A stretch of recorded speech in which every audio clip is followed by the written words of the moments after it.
incredible advocate on this issue, and at some points, you know, I used to work in Capitol Hill as a staffer when I was young, and you have a different perspective of Congress when you're working there and then when you're in the executive branch.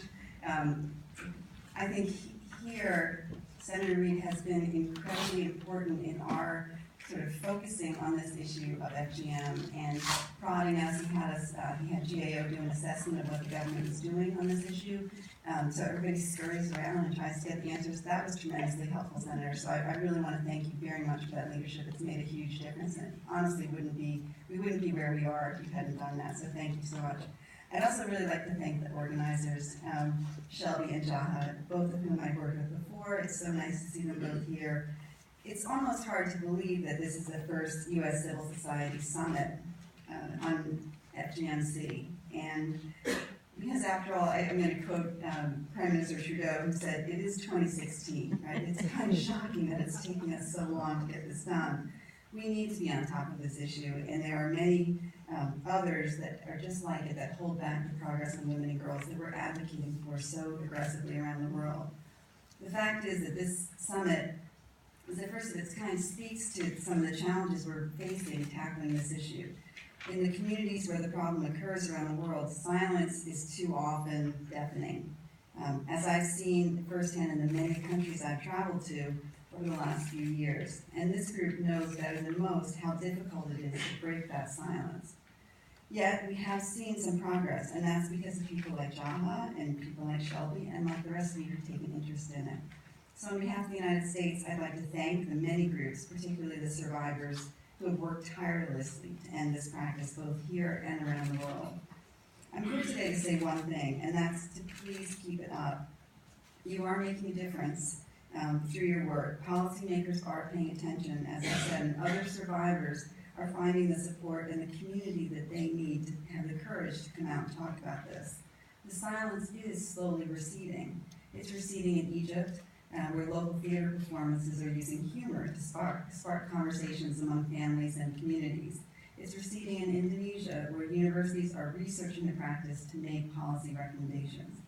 It's receding in the Bohra communities in India, where honestly, I didn't even know it was happening until I have the most wonderful person who's working on my team who is a part of that community and has informed all of us at the State Department about what's happening. And it's really given people in that community a platform to speak out. And it's receding here in the United States, thanks in no small part, as I said, to people like Senator Reid. But we know that while the silence may be receding, the practice itself is not.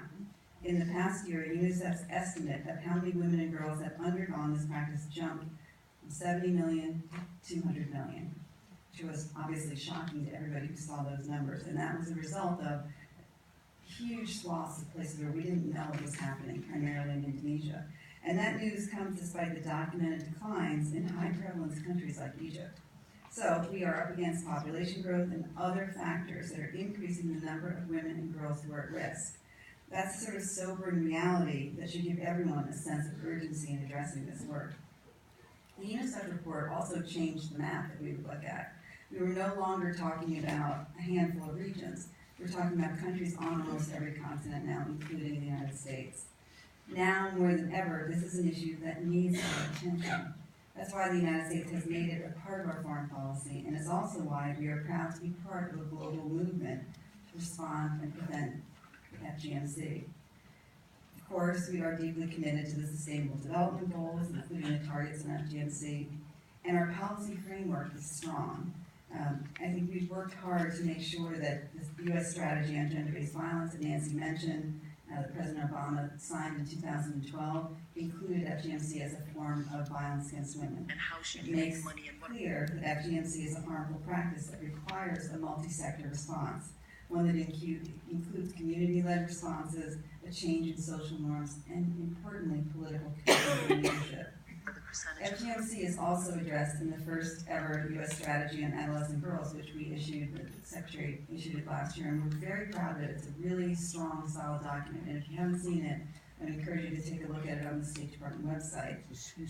State Department has made ending harmful practices like FGMC one of our 3 objectives in implementing that strategy. I realize that strategies may not sound very exciting, I get that. But I want to underscore that the foundation for this work going forward is really strong, and the strategies are a critical part of that effort. So my time in this job ends in about 7 weeks, but the focus on the work will continue because of this scaffold and because it's in place.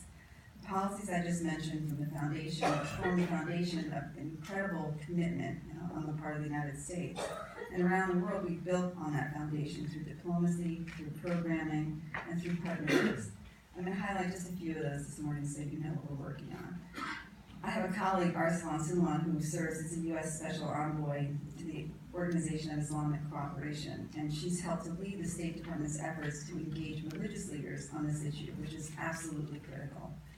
2 years ago, my office launched a social media campaign on the International Day for Zero Tolerance, and that was our first ever online campaign of any sort, and I'm proud to say it wasn't the last. Since then, we've launched FGMC and broader online campaigns as well. It was part of our Dads and Daughters campaign a few months ago, and we focus on how fathers can help advance gender equality in their personal lives. And it's part of our social media campaign for the 16 Days of Activism that is ongoing right now. These campaigns are important because they bring the practice into the open. And Miriam, who, as I mentioned, works with me, told me a story the other day about how she was doing a presentation at the UN. She's talking to somebody on the sidelines, and she's talking about FGMC, and a woman who was actually in this field working on women's issues asked her to lower her voice. She said, don't say the words too loud. And Miriam was like, we can't talk about it. How are we ever going to try to address this? So the most exciting work we've done to date has been a program that we in my office funded in Guinea, where U.S. diplomats led a national campaign to end the practice. More than 200 villages ended up banning FGMC thanks to this campaign. And while the U.S. will take some credit for that, we certainly did not do it alone. It's my view that the campaign was successful because we had a tremendous group of partners, from the government of Guinea to local and international groups to young women and community leaders. I think that's the key. No one organization is going to solve this problem. We need to try to work together to do it. Last month, Secretary Kerry announced that the State Department will dedicate more than $500,000 to build on the success in Guinea. We're partnering with organizations on the ground to support survivor-centered approaches, which is absolutely key to this, and FGMC in West Africa and Southeast Asia. So the work will continue. Our commitment will continue. But what will also continue is the critical need for survivors, advocates, and organizations to push for progress and to speak out. Some of you may know that I worked with Senator Biden, Nancy mentioned that, and we worked on the Violence Against Women Act in the early 1990s. And now Vice President, he tells this story a lot about how when he started working on the bill, you would have people come in, women would tell him these stories about how they called the police would show up and they would say to the husband, go take a walk around the block and cool off. And I'd say to the woman, look, do you really want us to put your husband in jail? You got these kids here, it's your call, what do you want us to do? He would tell that story because it showed how much things have changed since then. It's not that we've solved the problem of domestic violence in the United States, but we now treat it as a crime rather than a family matter or something that is on the woman to make a decision about how to proceed with.